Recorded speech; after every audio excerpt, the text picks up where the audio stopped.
class, and then Renega said, "I'll do it." Jokingly. Yeah, right.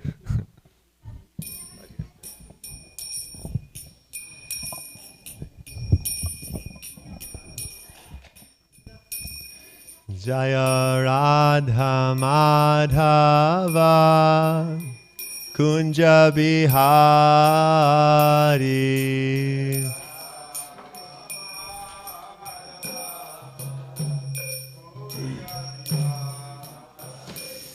Jaya Radha Madhava Kunja Bihari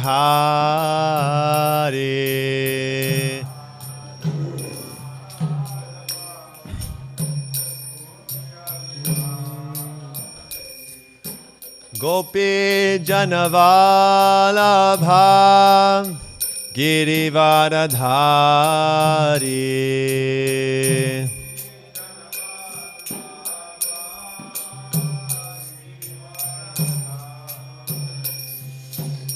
Gopi Janavalabha Girivaradhari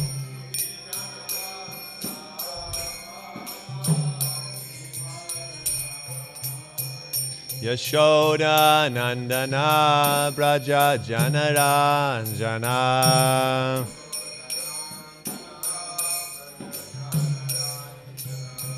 Yashoda Nandana Braja Janaranjana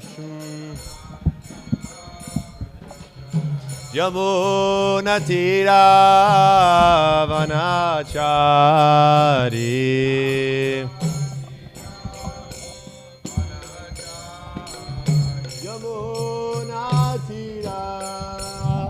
Vanachari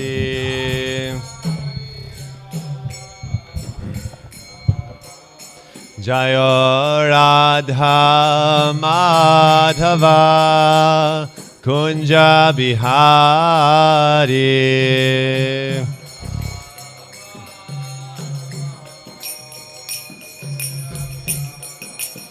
Jaya Radha Madhava Kunja Bihari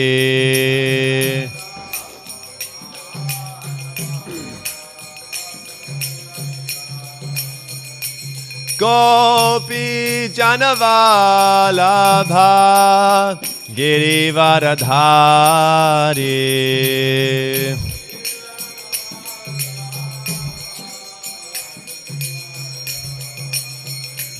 Gopi Janavalabha Girivaradhari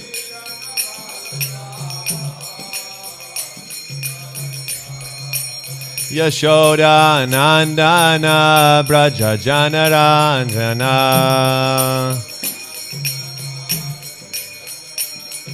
Yashoda Nandana Braja Janaranjana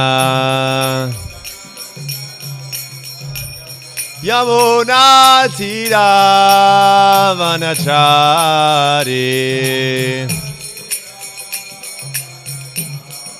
Yamuna Tira Vanachari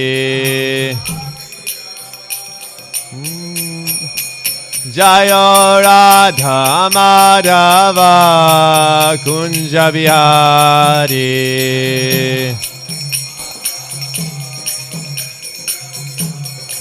Jaya Radha Madhava Kunja Bihari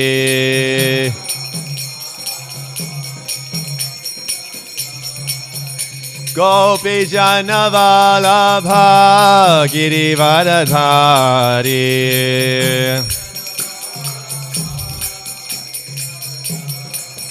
Gopi Janavalabha Girivaradhari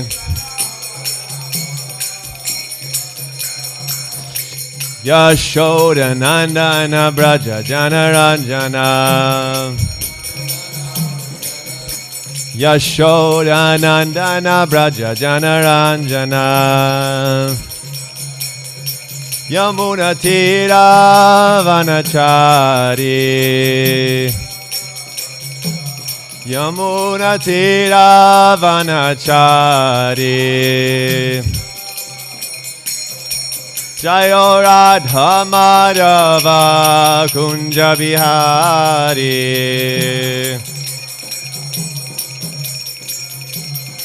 Jaya Radha Madhava Kunja Bihari.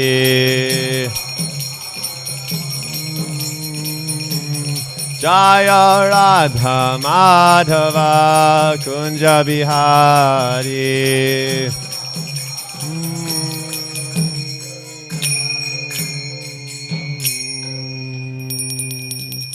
Shri Shri Radha Kalachandji ki jai, Shri Shri Radha Govinda ki jai, Shri Shri Gauranitai ki jai, Jagannath Baladev Subhadra ki jai, Srila Prabhupada ki jai. Hare Krishna.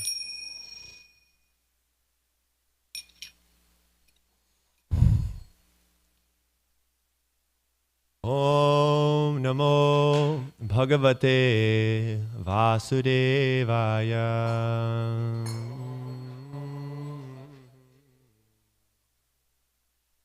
Om Namo Bhagavate Vasudevaya.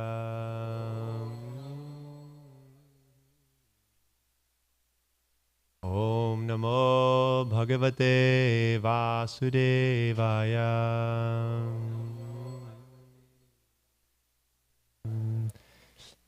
Narayanam Namaskritya Naram Cheva Narottamam Devim Saraswatim Vyasam Tato Jayamudirayet Nashtapraeshu Abhadreshu Nityam Bhagavata Sevaya Bhagavati Uttama Shloke Bhaktir Bhavati Naishtiki Om Jnanatimirandhasya Jnananjana Shalakaya Chakshurun Militam Jena Tasmai Shri Gurave Namaha.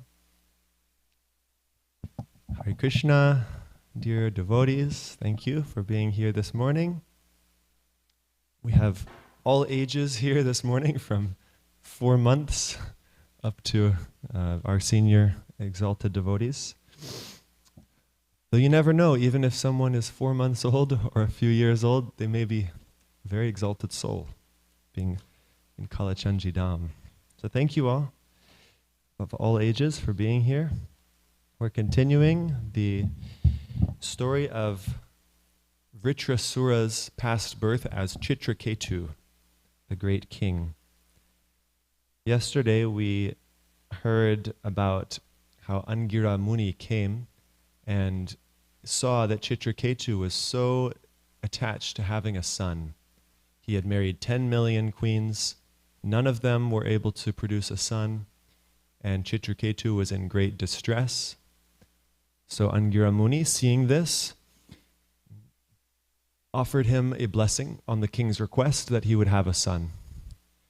But the son would cause him happiness and distress, both. Harsha Shoka was the name of the son. The king became very attached to Kritadyuti, his main queen, who had this child, and the other queens became jealous and conspired to poison the child.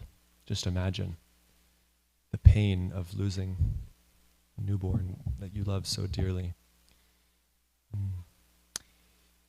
So, upon this calamity, the whole kingdom was in distress. They were sobbing, and King Chitraketu was in so much sorrow that he could barely walk or see.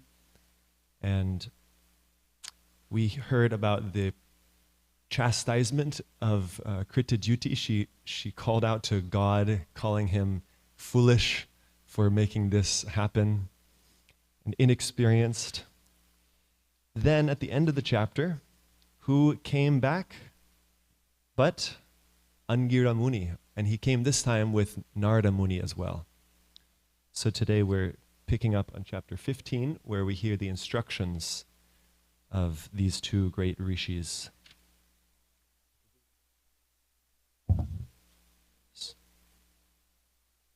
So we'll read the first 8 verses. Text 1. I'll begin.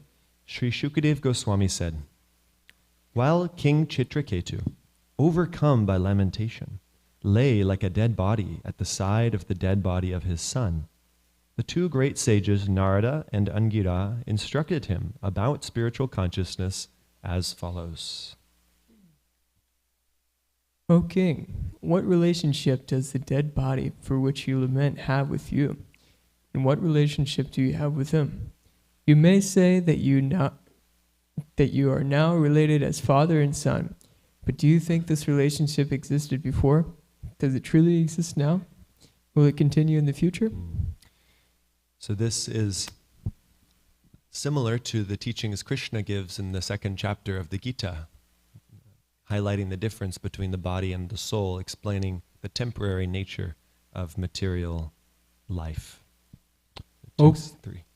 O king, as small particles of sand sometimes come together and are sometimes separated due to the force of the waves, the living entities who have accepted material bodies sometimes come together and are sometimes separated by the force of time.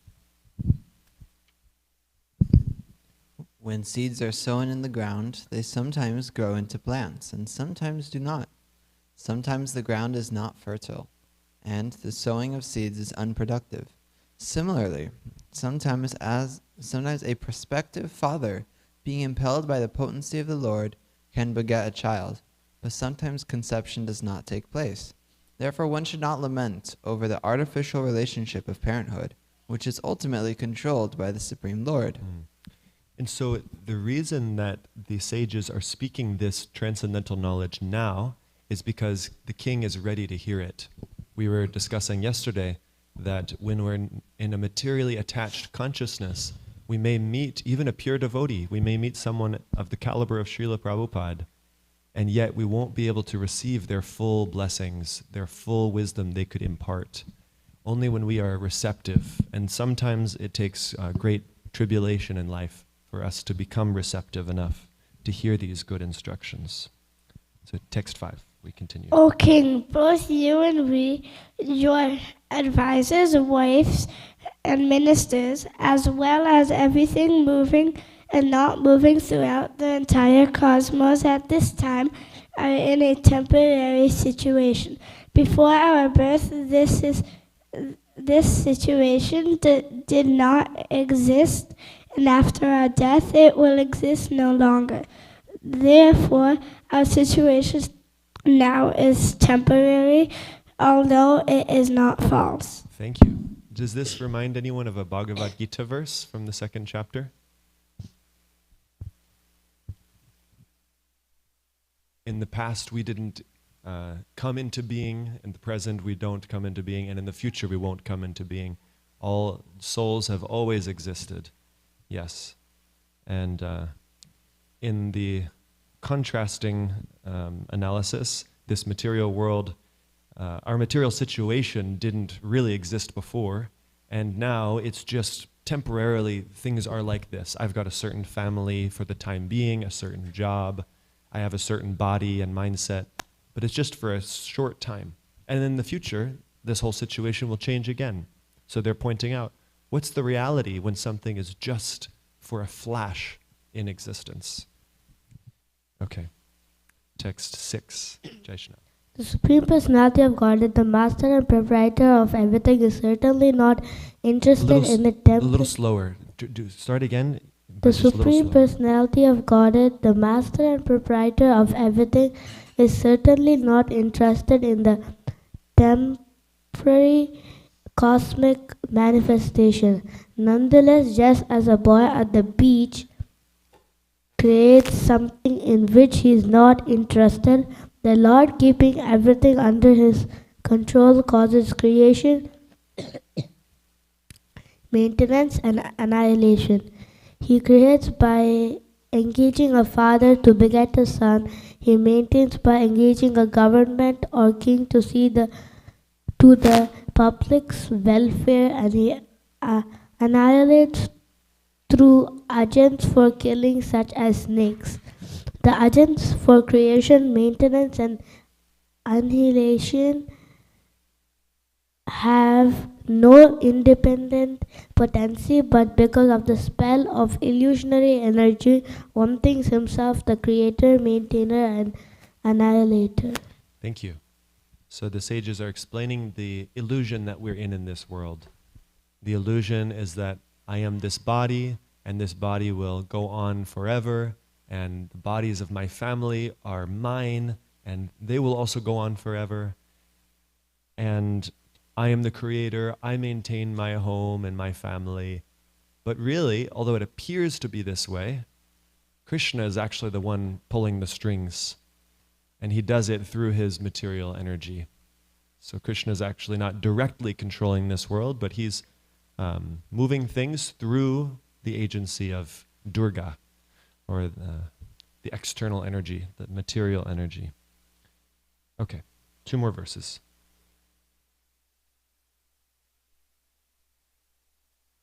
As from one seed another seed is generated, O king, so from one body, the body of the father, through another body, the body of the mother, a third body is generated, the body of a son.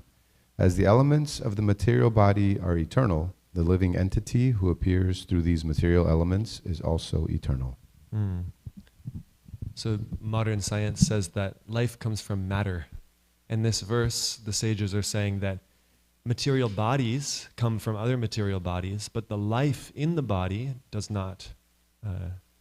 Karmana daiva netrena. It's said in Kapila Dev's teachings that actually it's daiva, it's God who arranges that a certain soul comes in a certain body.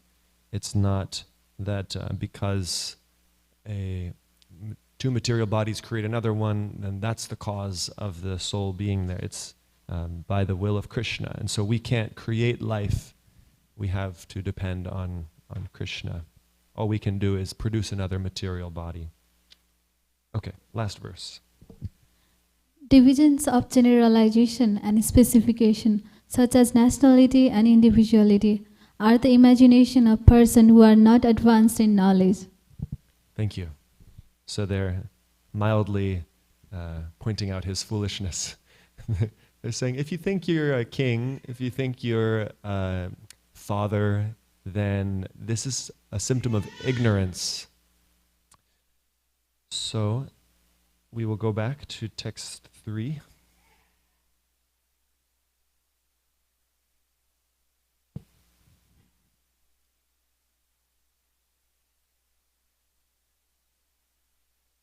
Yatha prayanti samyanti sroto vegena baluka samyujyante viyujyante tatha kalena dehinaha yatha prayanti samyanti sroto vegena baluka samyujyante viyujyante tatha kalena dehinaha yatha prayanti samyanti sroto vegena baluka samyujyante viyujyante tatha kalena dehina. Please chant. Yatha prayanti samyanti sroto vegena baluka samyujyante viyujyante tatha kalena dehina. Yatha prayanti samyanti sroto vegena baluka samyujyante viyujyante tatha kalena dehina.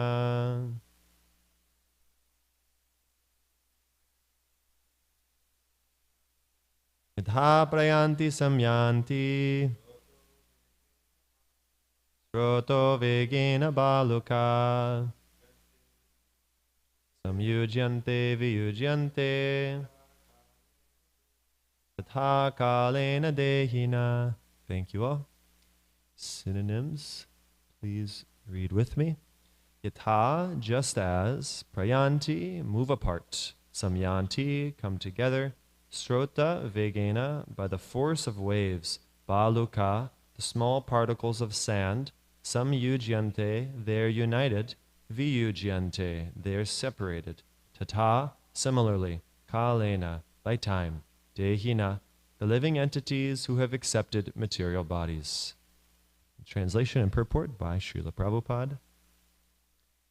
O King, as small particles of sand sometimes come together and are sometimes separated due to the force of the waves, the living entities who have accepted material bodies sometimes come together and are sometimes separated by the force of time.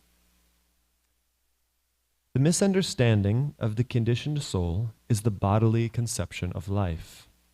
The body is material, but within the body is the soul. This is spiritual understanding. Unfortunately, one who is in ignorance, under the spell of material illusion, accepts the body to be the self. He cannot understand that the body is matter. Like small particles of sand, bodies come together and are separated by the force of time, and people falsely lament for unification and separation. Unless one knows this, there is no question of happiness. Therefore, in Bhagavad Gita 2:13, this is the first instruction given by the Lord. Dehinosmin yatha dehe komaram yovanam jara tatha dehantara praptir dhiras tatra namohyati. As the embodied soul continuously passes in this body from boyhood to youth to old age, the soul similarly passes into another body at death. The self-realized soul is not bewildered by such a change. We are not the body. We are spiritual beings trapped in the body. Our real interest lies in understanding this simple fact. Then we can make further spiritual progress. Otherwise, if we remain in the bodily conception of life, our miserable material existence will continue forever. Political adjustments, social welfare work, medical assistance, and the other programs we have manufactured for peace and happiness will never endure. We shall have to undergo the sufferings of material life one after another. Therefore, material life is said to be dukhalayam ashashvatam. It is a reservoir of miserable conditions. Srila Prabhupada Ki Jai. So, King Chitraketu is in extreme distress at this point in his life. Imagine for years and years and decades you've been working to attain some goal. For him, it was to have a child. For some, it may be building a business, and maybe buying a home, maybe purchasing a nice car, perhaps getting elevated to a high position in society or at work, amassing a certain amount of money, whatever it may be, we have these material goals. So just imagine you spend decades working towards a goal, and then within a few hours, the whole thing is ruined. Like you buy this beautiful new mansion, you've been dreaming your whole life for this home, and it's in Los Angeles. And right now, so many homes are just going up in flames. So he's in this situation that it's not just ordinary difficulty, it's extremely difficult because of the work he put in to get to this situation. And even he wasn't destined to get this son, but because of the blessing of Angira, this great sage, he received it. So it was a special adjustment. In this extreme sorrow, these pure souls approach him and are instructing him very simple teachings. Very, very simple. We've heard these same ideas again and again and again, that material bodies are temporary and they're not who we are. Material life is painful, often, and then we die. Some harsh, sober truths about our condition in this world.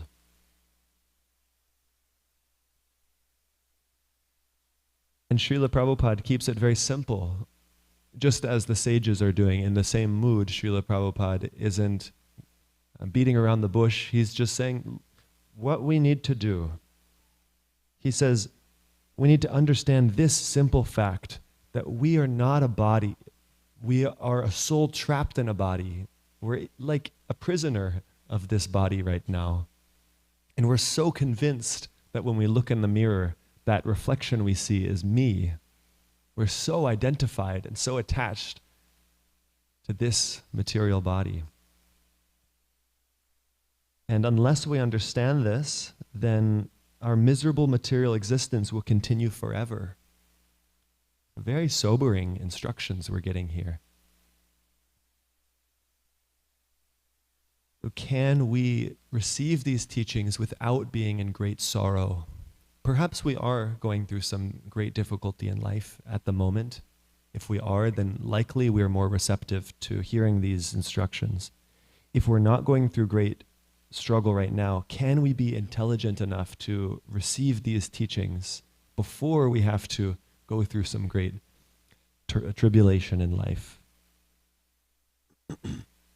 Therefore, yesterday we emphasized the importance of hearing regularly from Srimad Bhagavatam. It said, Shoka Moha Bhayadaya.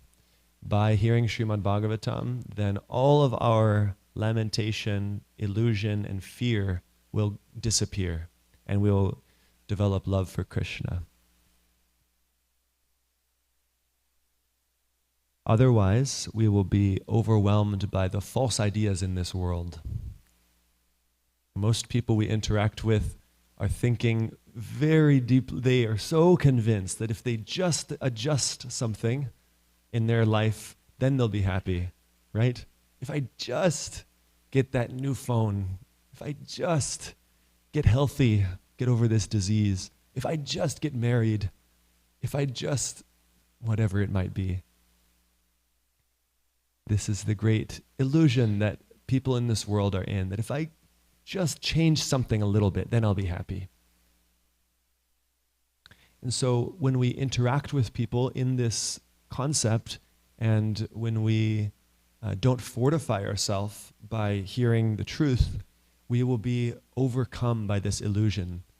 Their worldview will pollute us, and we will not be able to understand just the most simple facts of reality. It's amazing, right? It's so simple. Right now, you can feel your consciousness in your fingertips. You can feel your consciousness in your toes. You can even look inside of your own mind and see the thoughts that are arising. And we are distinct. We are the one observing the body and mind. It's quite clear. Or you can say, you can ask someone, point to your heart, point to your head, now point to your knee, now point to you. Where are you? Of course, we know the soul is in the heart. This is what we hear from the Gita. But just this most simple fact of life, we often misunderstand, or we don't live according to this truth. So in reading Srila Prabhupada's books and hearing Srila Prabhupada's lectures, we see again and again and again and again and again and again. It's the same point, Srila Prabhupada. I get this. I know I'm not the body. Why are you telling me again? We're in the 6th canto. I've already read the Bhagavad Gita. I've already read 5 cantos.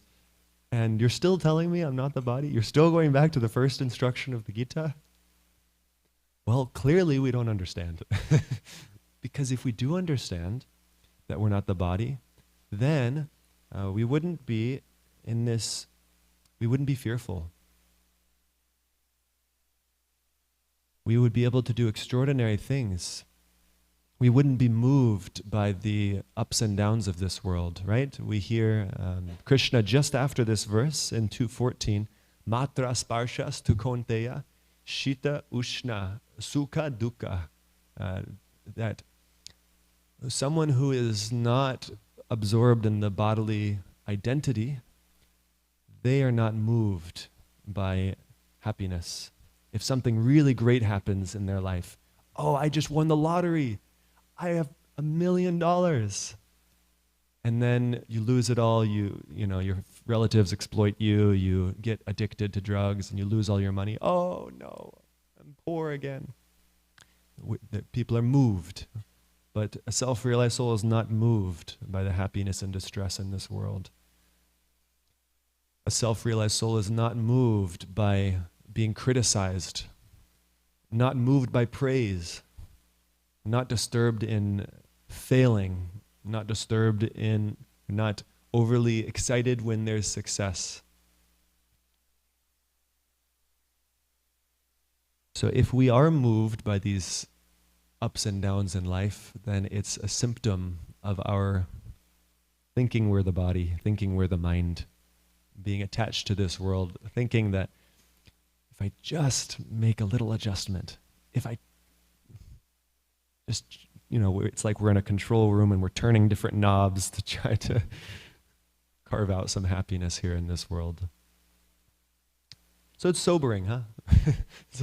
It's sobering to recognize this. Yeah, you know, I'm trying here to be a pure devotee, and yet I'm falling so short because I am moved by these things. I am still feeling the pains of material life. So what to do? What's the solution? Chant Hare Krishna, yeah, that's the general prescription, definitely.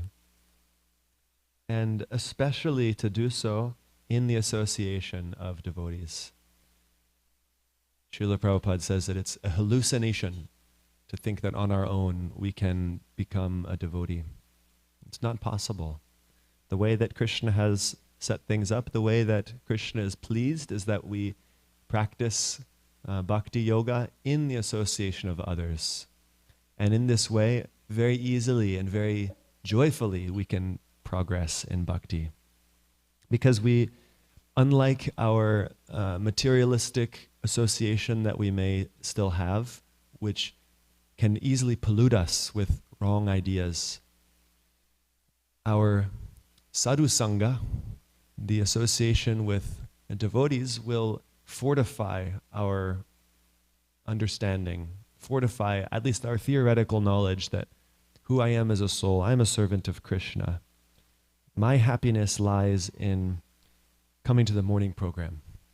My happiness lies in chanting good japa. And whatever is happening in life, if I have good japa and good association, then everything is okay. Like I'll share just one verse here and give you all maybe 2-3 minutes to start thinking of reflections and questions you may have. We'll leave ample time for discussion. So I'll just conclude with this beautiful verse from the prayers of the Prachetas. They undergo thousands of years of austerity under the guidance of Lord Shiva, and when they finally see the Supreme Lord, they have this wonderful prayer where they say that birth after birth, my dear Lord, if we have to stay in this material world because of our wrong actions, then at least just let us be with your devotees who are always talking about you. I have a maybe difficult life here in Dallas with my service, with my family, with my health, whatever. There are difficulties, but dear Kalachandji, please, whatever may happen, even if I have to take many more births here in Dallas or wherever it may be, please just let me be with your devotees. and let me discuss your pastimes. Let me do kirtan with your devotees. Because if I have that much, then my heart will be satisfied. At the end of the day, I will know everything is okay. Whatever difficulties are happening in my life, if I just have this blessing, I'll be okay. I can make it through.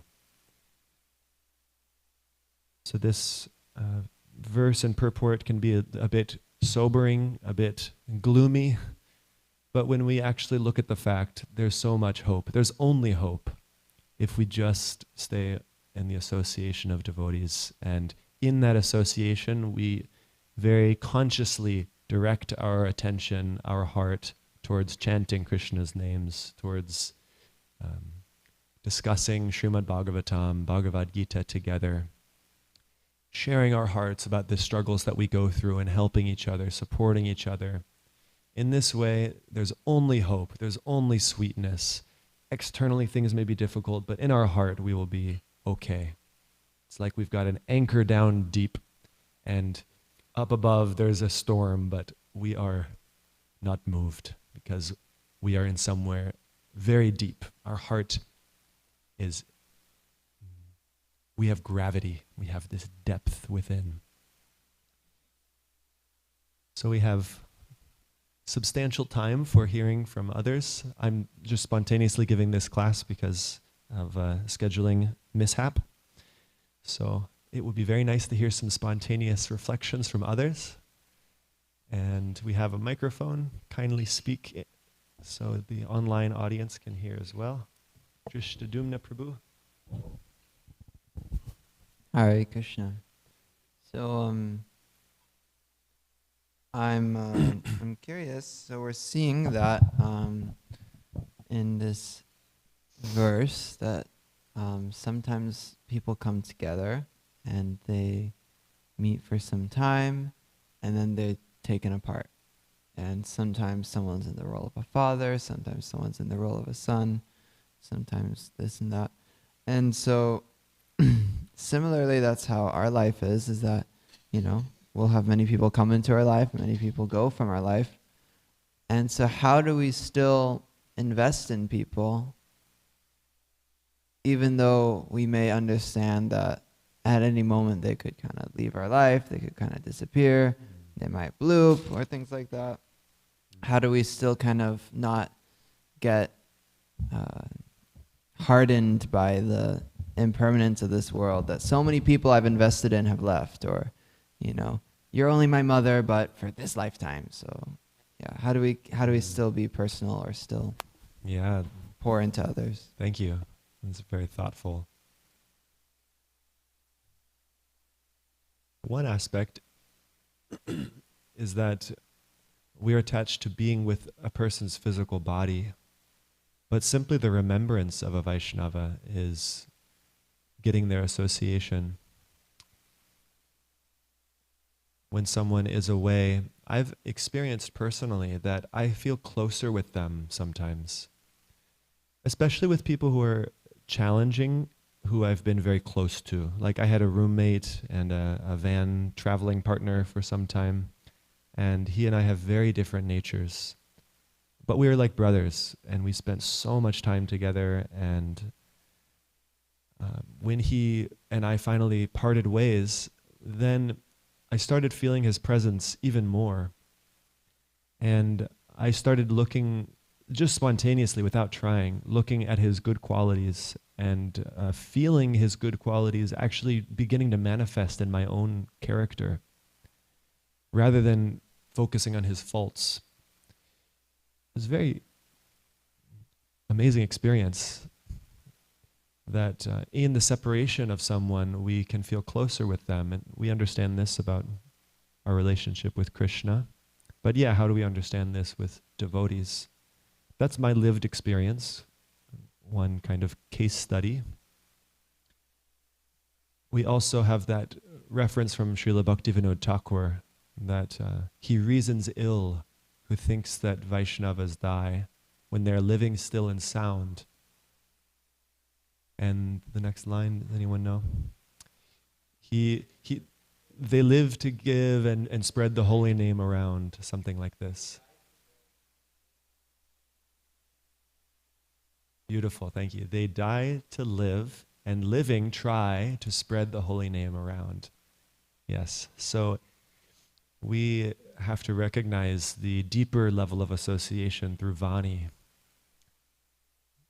We think of this with the Guru, but also with peers, also with those who are juniors, through remembrance of them, through remembrance of what we've learned in that relationship, we can feel close to them. And therefore we can invest in that relationship, knowing that it is lasting, even if their body may go, even if they leave this world entirely, our relationship goes on. And here's the last point, if others would like to contribute, I'd be open to hearing. Whatever wonderful things we see in someone, it's a spark of Krishna's splendor. So we should see the good qualities in our associates, our friends, our mentors, as a way to remind us of Krishna's qualities. Krishna has each of these qualities unlimitedly. And in this way, if our association is constantly reminding us of Krishna, then we're investing in that eternal relationship with Krishna. And then one day when we're back in Goloka Vrindavan, we can run into these old friends and, oh, you were my ashram leader. Whatever. I don't know how it actually goes, but likely there's some remembrance.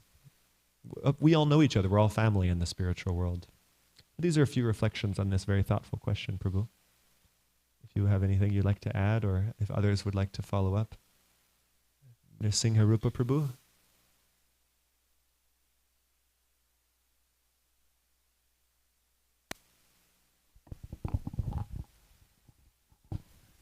Thank you for the very nice spontaneous class, Prabhu, for stepping in. And yeah, really nice question. Last night was speaking with Chaitanya Chandraprabhu, and he's really been like diving into the Gita, and he's on chapter 6, and in chat he was saying still Krishna is making the point, hammering the point home. You're not this body. 6 chapters into the Gita, so similarly, like you're saying, we're 6 cantos in, and kind of related to this point, we were talking about how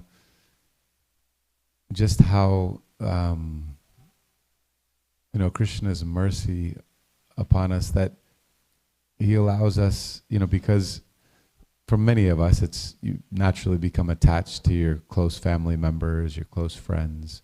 But the fact that they're devotees, that attachment can then be linked to Krishna, right? It's not that we're just attached to them as our sons or mothers or fathers. And so that in that way that even though these people will come and go, our mothers and fathers will pass away, but we're attached to devotees of Krishna in that sense. So, just Krishna's mercy in that way. And then Chaitanya Chandraprabhu also mentioned that one time Prabhupada said that even I don't remember the exact words, but even the wino, the drunkard that's drinking wine and thinking, oh, Krishna is the taste in this wine, the taste is coming from Krishna also, that he can become purified by that also. That Krishna is so kind that he makes, at every step of the way, there's some way we can link what we're doing to Krishna and then somehow start to purify ourselves and make that connection. So even our family attachment can be purified in that way, everything that we're doing like that. So, yeah. Very nice question. I have a thought, but it's off topic, so I want to allow this to continue before. Yeah, other reflections before we go to the next topic? Yes. Prabhu?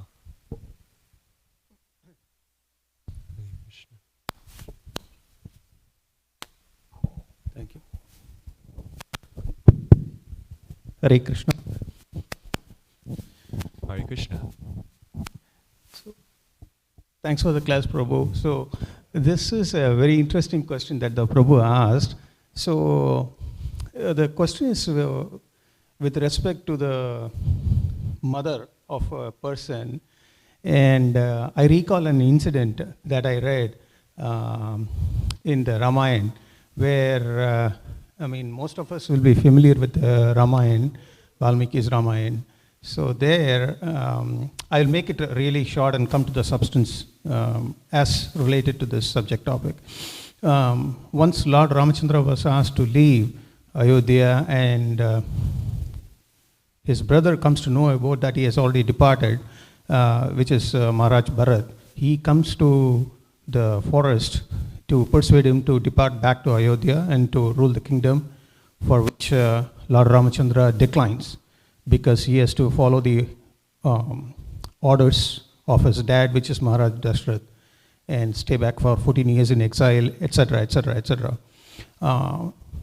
In that episode, there is going back and forth between the Lord and Maharaj Bharat as to trying to persuade each other that each other has to give up their target of that conversation, and they have to go back to their original positions, which is Maharaj Bharat needs to go back to Ayodhya and rule the kingdom instead of Lord Ramachandra. That's what Lord Ramachandra wants him to do. And Maharaj Bharat doesn't want to do that because he feels rightly that's against the dharma, where the firstborn son has to do it. Now, there are some Maharishis who are watching this conversation who were advisors to Maharaj Dashrath in his office. So one of them is Maharishi Jabali. And this is a great pastime. If you can just come to the point, I just want to make sure we have time for others to share reflections. Sure, yeah. So he insists that the relationship between the son and the father, because he wants Lord Ramachandra to come back to Ayodhya, he wants him to come back from the exile, trying to persuade him, but actually trying to see what was his response, for which Lord Ramachandra was not very happy with that, trying to persuade him to come back. Because the relationship between the father and the son goes not just while we are in the body, but it goes even beyond that also, as a son has a lot of responsibilities to carry out for his father. So this scriptural reference is also there. I mean, even though we are soul persons, but when it comes to the parents, the Guru and the Lord, the responsibility is much higher, as we can derive from these scriptures. All just being soul persons. Okay. Yeah. So, Prabhu, thank you. You're making the point that we have a higher responsibility to parents, the Guru, and the Lord. Yeah. Okay. Thank you, Prabhu. Yes, a wonderful pastime. It'd be nice to hear a whole class. Actually, your Ramayana knowledge is fantastic. Thank you. Thank you. I would point out that we should still make a distinction between these three, that our relationship with the Lord is eternal, our relationship with the Guru is connected to the Lord, so that's also an eternal relationship. Our relationship with parents in this world is a temporary thing, so yes, it's perhaps we do have a higher responsibility to parents, but still after a short time, this relationship is broken. That's the whole instruction here from these sages in this section. So it's very different, the relationship with the father, mother, and the relationship with the Guru and the Lord. I just wanted to add that clarification from your point, Prabhu. Thank you for contributing. Hare Krishna. Hare Krishna. Okay, Nrsingarupa Prabhu had another point. There's a closer microphone just here.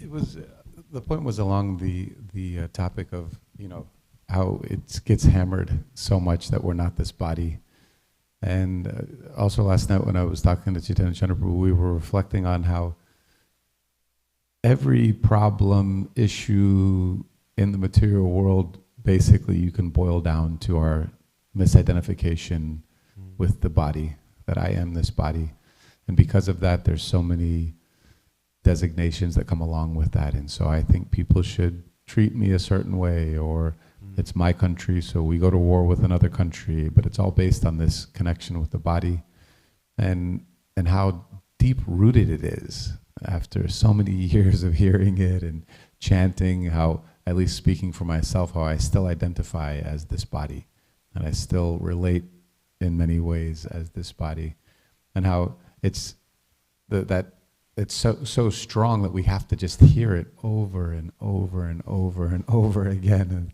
and we were just kind of talking about that a little bit, how if you You can take just about any issue in the world and boil it down to some, I'm this body, so I need to make billions of dollars so I can give it to my children because they're connected to my body, and so many things. Anyway, just wanted to share that reflection. Thank you. It reminds me that we in the material world are hearing again and again and again that we are this body. Every advertisement you see, there's these like women's beauty products, and that ad is screaming, you are your body, right? Or there's fast food restaurant billboard, and it's screaming, you are your body, enjoy this taste. And although it's not overtly mentioned, can we pass the microphone to Daniel?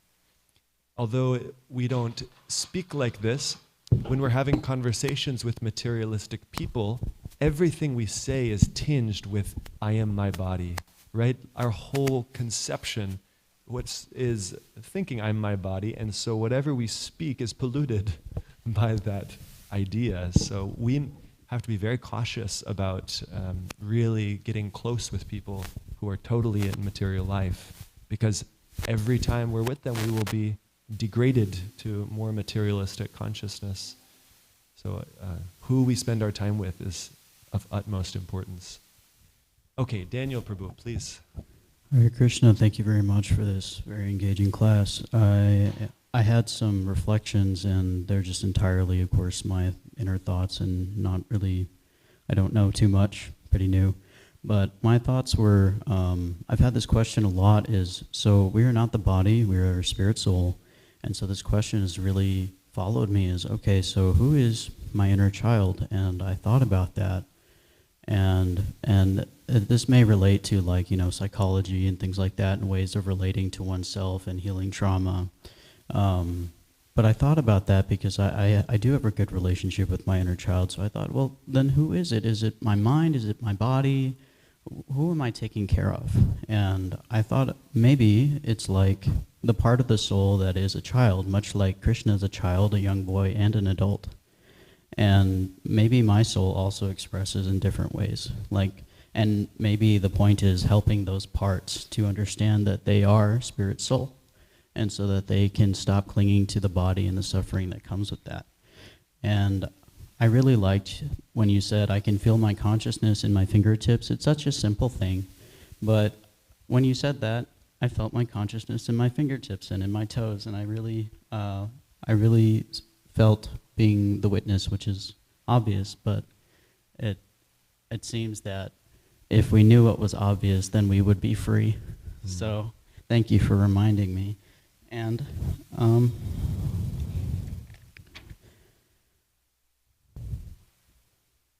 I was thinking a lot about that the relationships are lasting even when they are gone, and that how to engage personally with with souls is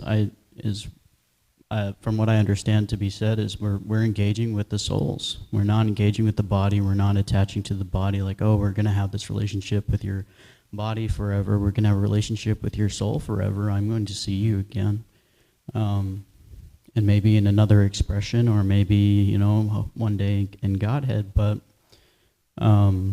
that's something that's really hard for me to think about, is that the relationships are lasting even when they're gone. And it makes me think a lot about just childhood trauma in general, like when you grow up in a way where you're very young and you don't have that relationship permanence, and you're just everyone's gone, I have no idea what happened, and you're you feel helpless and alone and trapped. It's really hard to not associate with the body, I think. And so that's something that's just really, I don't know, that I'm thinking about and also feeling deeply, is the relationships are lasting even when they're gone, and how can I meditate on this and so that and ask Krishna to help me really connect with it, so that it's not painful for me anymore. Thank you so much. Very insightful and deep as usual. Just share a small comment. You mentioned the point about the inner child and the nature of the soul. Yes, as a soul, we are naturally exuberant, and there's this youthful excitement for everything. And that's our nature. Sat Chit Ananda. We're always blissful. We see children that they have no cares and they're always stress-free, and that's our nature. Yeah. So deep, deep down, that is who we are. And the more we practice bhakti, we uncover that. There is also the mental level. So I think both of what you were pointing out are there. No, I mean, not that I think, yeah, we can get on the mental level, that thinking of past traumas from this lifetime, that's just our material identity from this one life, or maybe traumas from the previous life. So there's a distinction there that the nature of the soul, yes, is childlike in its exuberance, and at the same time there's this psychological level which we have to distinguish from our actual soul. And we can make that distinction by regularly studying the scriptures. Yes, Prabhu. Just one quick point. Thank you very much. I really appreciate what you said, and I really appreciate Daniel's thoughtful reflections, and it's really nice to hear. And it reminded me of one thought I had when Drishajumna asked his original question about our relationships with our parents, and that Srila Prabhupada said at one point that we will have ISKCON in the spiritual world also. So that connection, that means that connection is still there, right? It's not that, we serve together as devotees and then, so there's some kind of, I don't know exactly how that works. That's, above my pay grade, as you say. But yeah, that means there's some connection there, right? Yeah, and for sure we know that the activities we're doing that Prabhupada gave us here are the same ones we'll do in the spiritual world forever. What do they do in Goloka Vrindavan? They chant Hare Krishna. They chant the names of Krishna. They dance together. What else do? They talk about Krishna. Here in the material world we gossip. In the spiritual world, in Goloka, their gossiping is, you know what, Mother Yashoda and Krishna, what happened over there? They're always talking about Krishna. Even the parents are talking about Krishna and arguing about Radha and Krishna, who's better. Yeah. So whatever we're doing here with each other that's related to Krishna, especially these direct activities of bhakti, hearing, chanting, remembering, this is eternal. And our material bodies won't look, we won't have a material body in the spiritual world. We'll look different, but we'll do the same things together. Therefore, what we're doing here is eternal, and our relationships are eternal. We could go on, but we also have material bodies to feed. So we'll go and take some prasadam now. Thank you all for your kind contributions, and all glories to Srila Prabhupada. Vanchakalpa tarubhyascha kripa sindhubhya eva cha patitanam pavanebhyo vaishnavebhyo namo namaha. Srila Prabhupada ki jai.